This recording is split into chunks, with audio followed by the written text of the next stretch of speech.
Right. Gelukkig, die liefde van God het gewen, die liefde van God het gewerk, dit het oorwinning oor die bose behaal, en dis waar ons hierdie kwartaal begin preek het. Ons het begin praat oor wanneer die liefde van God werk, wat gebeur, en ons het dit gesien, hoe die liefde van God gewerk aan die kruis, Jesus se opstanding, die dood oorwin, sy liefde is gegarandeer, dit werk. En daarom stuur Jesus ons ook met hierdie groot opdrag nou. En hy sê, moenie net meer jou naaste lief hê soos jouself nie, moenie net meer vir jouself lief wees nie, maar gaan wees nou lief vir mekaar, soos ek die wêreld lief gehad het, en soos wat ek julle lief het, moet julle mekaar nou lief, ekskuus, ek meng nou twee skrifte, want so lief het God die wêreld gehad, dat hy homself gegee het, nou stuur hy ons met dit, nou sê hy, gaan wees julle nou so lief, vir mekaar, en dan sê Jesus nog 'n belangrike ding, hy sê aan hierdie liefde vir mekaar gaan die wêreld weet dat julle my disippels is, want hierdie liefde gaan werk, en die wêreld gaan iets van dit sien, en die wêreld gaan die uitnodiging van dit beleef. So ons praat al die hele kwartaal oor hierdie tema, ons het oor verskillende aspekte gepraat, en laasweek het ons begin praat oor wanneer die liefde werk deur ons finansies. Nou, ek het vir almal gevra, laasweek toe ons begin praat, toe sê ek 1 keer 'n jaar, in Doxadeo, praat ons oor finansies, so ek het vir almal gevra, kom asseblief terug, dankie dat julle teruggekom het vanoggend hoor. Dis 'n belangrike woord hierdie vir jou, vir my, vir ons gemeente, vir ons harte, soos ons vanoggend gaan hoor. So ons praat oor God, wat ook sy liefde wil bewys, tasbaar maak, sigbaar maak, deur ons finansies. Die skrif is vol daarvan. Nou as jy laasweek se woord gemis het, wil ek jou nooi gaan luister, dit is onmoontlik om dit te herhaal vanoggend. Ek gaan vir jou net die kern van dit gee. Paulus praat met die Korintiërs gemeente, hy het 'n jaar van tevore met hulle 'n fondsinsameling begin vir die gemeente in Jerusalem wat sukkel, wat swaar kry. Hy skryf hulle uit Macedonië uit, hier van Noord-Griekeland na Suid-Griekeland toe. Hy skryf vir hulle, hy sê ons gaan nou hierdie projek weer optel. Ons gaan hierdie projek voltooi. En in daai gedeelte 2 Korintiërs 8 en 9 sê hy dan 'n klomp belangrike goed vir hulle. Maar een van die belangrike goed wat hy vir hulle sê, waar die storie begin, is 2 Korintiërs 8. Ek wil net so 'n stukkie van dit lees. Dit is nie op die skerm nie, maar luister sommer. So as Paulus nou die gesprek oopmaak, dan sê hy, ons laat julle ook weet, broers, so hier van Macedonië af, na die Korintiërs toe, aan Agaia, hy sê, ek wil julle laat weet, broers, van die genade van God, wat aan die gemeentes in Macedonië gegee is. En dubbelpunt, dan brei hy uit oor die genade, dan sê hy, hierdie ouens in Macedonië, hierdie gemeentes hier, hulle neem ook deel aan hierdie fondsinsameling vir die ouens in Jerusalem, maar God het aan hulle genade gegee, en die genade wat hy aan hulle gegee het, is dat hulle kan gee, terwyl dit met hulle self swaar gaan. Die skrif sê dit daar duidelik, die Afrikaans is so intens daar, hy sê, hulle het uit hulle diep armoede, het hulle 'n vrygewigheid, 'n rykdom van vrygewigheid, laat vloei van hulle kant af. So wat sê Paulus vir ons in hierdie storie? Dis laasweek se woord. Hy sê dat God se genade wil ons ook bemagtig, wanneer dit kom by ons finansies. As jy alles vergeet van wat ek sê, onthou net hierdie deel. God se genade is my redding, dis my verlossing, dis die feit dat my aangeneem is my kind, as sy kind, ek het 'n ewige lewe saam met hom, dis alles genade, maar God se genade is so groot, dat God se groot genade, daai goed wat hy vir ons gee, wat ons nie verdien nie, daai genade, wil hy ook laat werk in my finansiële lewe. En dis hoekom Paulus aanhaal van die Macedoniërs, hy sê, kyk hierdie ouens, God se genade het hier gewerk, so groot, dis bonatuurlik, daar's 'n misterie in dit in, dat selfs in hulle omstandighede kan die genade van God werk en hierdie liefde sigbaar word vir die wêreld. So, in hierdie storie praat Paulus dan van die manier hoe die Korintiërs gemeente ook moet gee. So terwyl hy die fondsinsameling hanteer, leer hy hulle ook somme. En hoor gou-gou, wat sê hy vir hulle in 2 Korintiërs 9? Weereens, hy sê vir hulle geld is nie die doel nie, geld is nie die ding nie, daar's 'n groter doel, daar's iets belangrikers, daar's genade wat wil werk, daar's God se genade wat wil werk en moet werk, want dit verander alles. En hoor gou skryf hulle in 2 Korintiërs 9 vanaf vers 5, hy sê, ek het dit noodsaaklik geag om die broers aan te spoor, om vooruit na julle te gaan. So, Paulus sê, Titus en 2 ander broers, kom vooruit en hulle gaan julle kom help. Om die dankoffer wat julle vroeër beloof het, in orde te kry, sodat dit gereed sal wees as 'n werklike dankoffer. So hierdie broers met julle kom help om dit te administreer, want ek wil seker maak as ek daar kom, dis 'n werklike dankoffer. Wat bedoel hy daarmee? Nie iets wat afgedwing is nie. God dwing ons nooit nie. Die punt is, wie karig saai, sal karig oes, wie oorvloedig saai, sal oorvloedig oes. Laat elkeen gee soos hy vooraf in sy hart besluit, nie met droefheid of onder dwang nie, want God het 'n blymoedige gewer lief. Wat doen Paulus hier? Hy sê, ek stuur hierdie manne vooruit, hulle gaan julle help, want as ek by julle kom, wil ek seker maak, dit wat julle gaan gee, is vrywillig. Dis berekend. Ek wil hê, julle moet dit blymoedig gee. Ek wil nie daar opdaag, en dan praat ek nou met julle, en dan vir jou, o, shucks, ek moet ook seker iets gee, en hy sweep jou op, of hy manipuleer jou, of daar's eksterne druk nie. Paulus wil seker maak, daai offer wat hulle bring, is vry van dit. So belangrik om hierdie te verstaan. Het jy al beleef, hoe iemand vir jou iets kom vra, om hulle te help, en onmiddellik beleef jy daai druk. En baie keer, miskien is dit nou net die pastoor wat bely, baie keer dan help jy, maar jy wil nie eintlik help nie.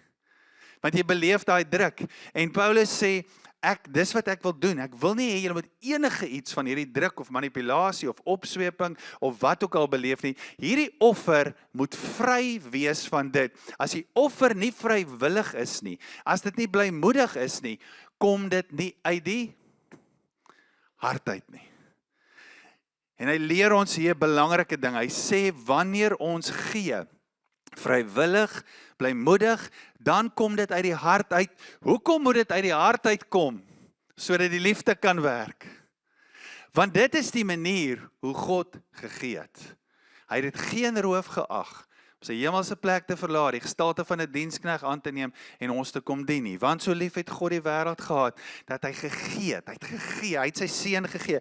Dis die manier hoe God gee. En wanneer ons dan ook so gee, is ons nie net 'n refleksie van God se karakter en natuur nie, maar daar's 'n misterie in dit. Wanneer ons so begin gee, werk die liefde. So belangrik. Werk die liefde baie meer as net, okay, ja, hierdie gemeente in Jerusalem, ja, maar hoekom sukkel hulle nou? Okay, maar ons het dit nou gedoen. Hy sê, dit gaan nie oor dit nie. Hy sê, God wil iets baie, baie groters doen. Nou, as ons kyk wat Paulus vir die mense hier leer, dan sien ons, lank voor Paulus, het Jesus oor dit gepraat. 'n hele klomp jare praat Jesus eintlik oor vrywillig gee en dit kom uit die hart uit en hoe lyk die situasie met jou hart? En hoor gou, Jesus se heel eerste preek, klim hy daar op 'n berg, as ek dit reg verstaan, maak die berg so kloof, daar waar hy gepreek het, was natuurlik dat die klank lekker daar kon resoneer. En in hierdie eerste preek van Jesus praat hy oor skatte en hart en finansies. Come on, eerste preek. Dit moet belangrik wees. En hoor wat sê hy? Hy praat met die mense daar, hy praat met ons, hy sê, moenie vele skatte op die aarde bymekaar maak nie, daar waar mot en roes verniel, en waar diewe inbreek en steel nie. Nou kyk, Jesus het 'n paar mense geoffend, oor goed wat hy gesê het, dit is so. Hy sê, maar maak vele skatte in die hemel bymekaar, daar waar mot en roes nie verniel nie, en waar diewe nie inbreek en steel nie. En dan sluit hy dit af deur te sê, waar jou skat is, daar sal jou hart ook wees. So wat is die eerste ding wat Jesus hier sê? Hy sê, jou skat en jou hart, jy kan maak wat jy wil, hulle is saam, hulle is een ding, jy kan dit nie losmaak van mekaar nie. Hulle is onlosmaaklik deel van mekaar. Nou, net gou om hierdie te verstaan, wat sê Jesus? Kom ons pos net gou 'n bietjie. Wat sê Jesus hier? Toe hy vir daai mense sê, maak vir julle skatte in die hemel by mekaar. Ons moet eintlik vanoggend van mekaar vra, en dis waar ons help praat van groepe, en groepe kan ons lekker so saam praat, nee. As jy hoor, Maak vir jou skat in die hemel bymekaar. Wat hoor jy? Nou daai mense van daai tyd het net een ding gehoor. Hulle het dadelik verstaan wat Jesus sê. Die mense van daai tyd, die Jode almal het gewag vir iemand, 'n Messias om te kom om dinge op die aarde reg te maak. So die mense van daai tyd het ook verstaan dat God se skepping bestaan uit hemel en aarde en hierdie twee dele pas in mekaar. Hierdie twee dele werk saam met mekaar. Die onsigbare, die hemel, daar waar God se troon is, werk saam met die sigbare, hier waar ons is. Daarom het Jesus ons ook leer bid, laat die koninkryk kom, soos in die hemel, so ook op die aarde. Laat u wil geskied in die hemel, so ook op die aarde. So as Jesus ons aanmoedig, en vir daai mense met wie hy praat, om skatte in die hemel bymekaar te maak, dan sê hy nie, sit vir jou belegging, sit vir jou skat iewers vir die toekoms, wanneer jy heel moontlik dan dood is nie. Maar Jesus sê eintlik nee, maak vir jou skatte bymekaar daar van waar af die koninkryk op aarde kom. En dis ook in daai preek, is ook in daai gedeelte, net daarna, wat hy hulle leer bid, laat die koninkryk kom. So die mense het dadelik gehoor en verstaan, God se koninkryk kom van die hemel af, vir die aarde. God se koninkryk is van die hemel vir die aarde. En terwyl Jesus met hierdie mense praat, verstaan hulle dit. Ons is gemaak, God se plan is, dat ons saam met hom sal werk, in verbintenis met hom sal werk, sodat die koninkryk van God op aarde kan kom. En Jesus sê nie net een ding en dan los hy dit daar in die lig nie. Hy praat verder. Hoor wat sê hy verder? Hy verduidelik dit verder. Vanaf vers 31, hy sê, daarom, maak vir jou skat, sit jou fokus daar. Waar jou skat is, gaan jou hart ook wees. Nou praat hy verder, hy sê, moet julle nie bekommer oor wat sal ons eet, wat sal ons drink, wat sal ons aantrek nie. Dis immers alles dinge waarna die heidene nasies soek. Julle hemelse Vader weet tog, hoor, ek wil amper sê, balanseer Jesus hierdie, of sit dit in perspektief, ek weet nie hoe om dit te noem nie. Hy sê, julle hemelse Vader weet tog wat julle nodig het. Soek eers die koninkryk van God en sy geregtigheid. Wat is sy geregtigheid? Hulle het gewag vir iemand of iets om te kom, om dinge reg te maak. Soek God en sy koninkryk en sy geregtigheid, en al hierdie ander dinge gaan bygevoeg word. So Jesus is besig om hier net bietjie van 'n stap vir stap ding uit te pak vir hulle om te verstaan. En Jesus sê, die heidene nasies, die wat nie hierdie verstaan nie, wat nie verligte oë van verstand het nie, hulle is bekommerd oor, wat gaan ek eet, wat gaan ek aantrek, wat gaan ek drink. Hy sê, maar hier's 'n ander patroon, hier's 'n ander manier, waar volgens ek wil hê, julle moet leef. So jy kan of so leef, of jy kan jou lewe so leef, om te sê, Here, ek prioritiseer my lewe so, dat wanneer dit ook kom by my skatte, wanneer dit kom by my finansies, dan maak ek 'n belegging in die plek van waar af die koninkryk van God op aarde kom. Met ander woorde, ek kan my skatte belê hier wêreldse dinge, heidene nasies, of ek kan dit belê, skatte in die hemel, en hulle het verstaan dat vanaf die hemel na die aarde toe kom die koninkryk van God. Nou gou 'n baie belangrike ding wat Jesus hier sê. Hy sê, waar jou skat is, daar gaan jou hart wees. Nou is baie skrifte wat ons baie keer verkeerd quoteer. Hierdie was een van die skrifte wat ek verkeerd quoteer het. Ek het vir baie jare toe ek jonger was, het ek sommer so terloops gesê, waar jou hart is, gaan jou skat ook wees. Jesus sê andersom. Hy sê, waar jou skat is, daar gaan jou hart wees. Met ander woorde, wat sê Jesus? Skatte, waar jy hulle ook al sit, jou hart gaan dit volg. En in die Bybel weet ons, as die Bybel praat van die hart, is dit nie net die orgaan wat bloed deur die liggaam pomp nie, maar dis die beheersentrum van jou lewe. Dis waar jou denke plaasvind, dis waar jou wil plaasvind, jou keuses, jou emosies, dis waar jou aanbidding plaasvind. En Jesus sê, die rigting van jou hart gaan bepaal word deur waar jou skat is. Die rigting van jou hart gaan bepaal wat is die uitkomste van jou lewe. Nou kom ek sê dit gou-gou vanoggend vir jou in 'n maklike praktiese voorbeeld. Hier's een voorbeeld. Nou voor ek dit gaan sê, moet ons nou gou-gou net iets belangriks ook sê. God is nie teen rykdom nie. Glad nie. Kom ons haal net daai ding vanoggend uit die kamer uit. Die skrif sê dit duidelik, dat die gierigheid vir geld, dit is die wortel van alle kwaad. Nie geld nie, God is nie teen rykdom nie. God gebruik rykdom, maar hy sekere goed wat Jesus in hierdie gesprek wil regpak. Maar dink gou-gou, net aan jou eie lewe. So as jy dit gedoen het, is great, doen dit asseblief, maar hoor hom net gou prakties saam met my. As jy daai vakansiehuis gekoop het, wat gebeur met jou? Ewe skielik is jou aandag, jou tyd, jou fokus, alles is daar. As jy daai groot bedrag gevat het, en jy het aandele belê, wat kom agterna?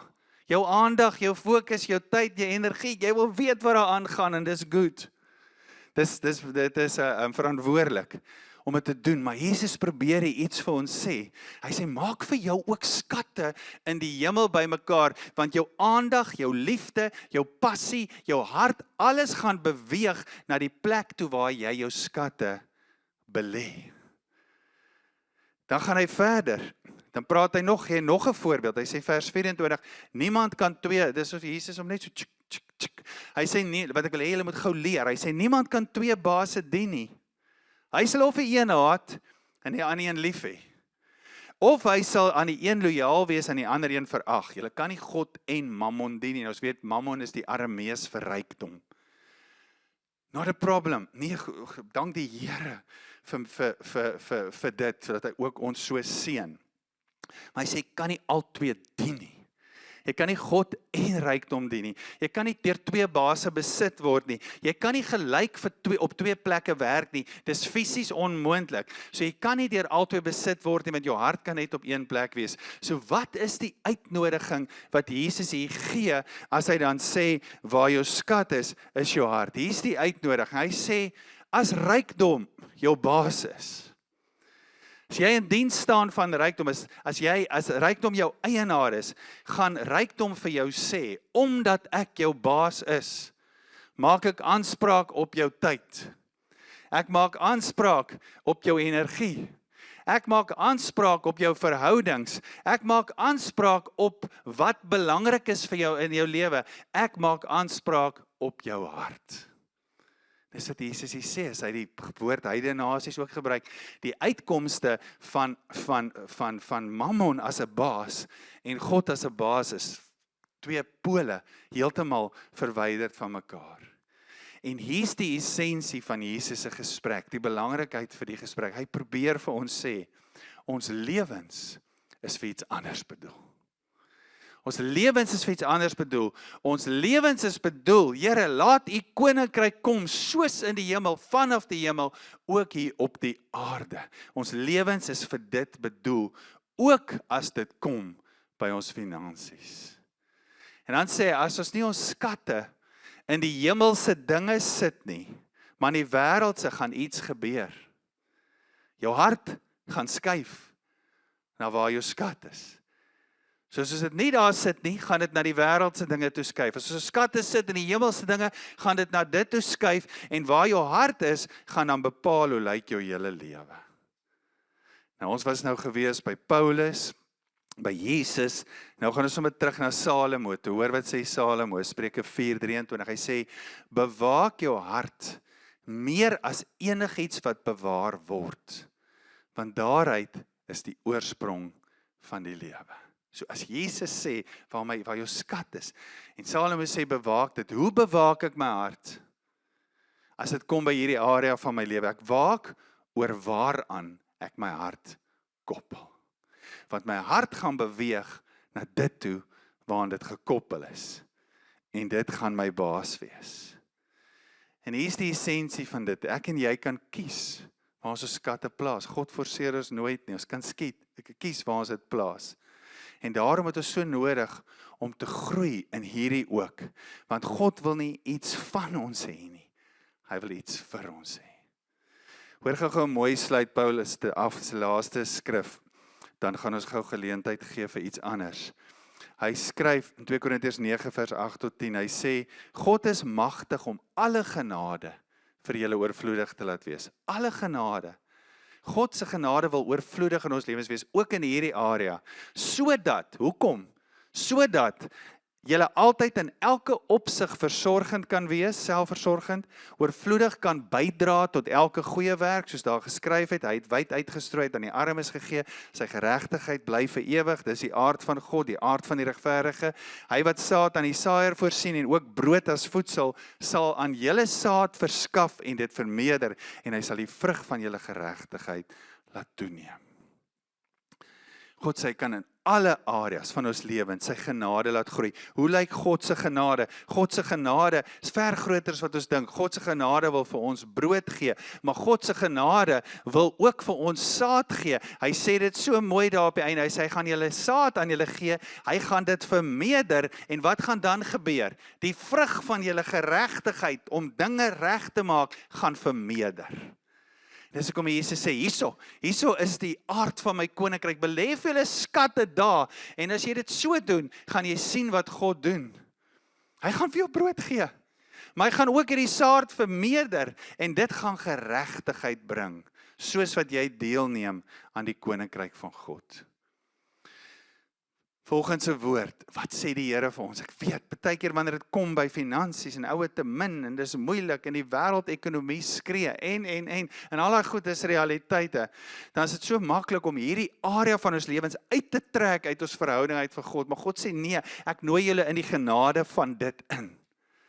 Vertrou my vir dit, want ek sal vir jou brood voorsien, en ek wil hê, die saad, hierdie saad van finansies, van genade, moet ook deur jou lewe werk, sodat sy koninkryk sal kom. God nooi ons, hy sê, vertrou my, dat ek ook jou hart in hierdie area van jou lewe kan shape. Dit kan vorm. En nou wil ek amper volgens sê, and you ain't seen nothing yet. Is hierdie vanoggend 'n prosperity preek? Nee, glad nie, asseblief nie. Ek het al soveel goed in my lewe gesien, as jy nou 100,000 inbetaal, gaan jy nou, please. Dis nie wat die woord sê nie, maar God nooi ons. Hy nooi ons. Hy sê, hierdie genade, geld, het 'n doel, dit het 'n funksie. En in daar is iets van 'n groter prentjie wat God ons help om te verstaan. Nou, ek gaan vanoggend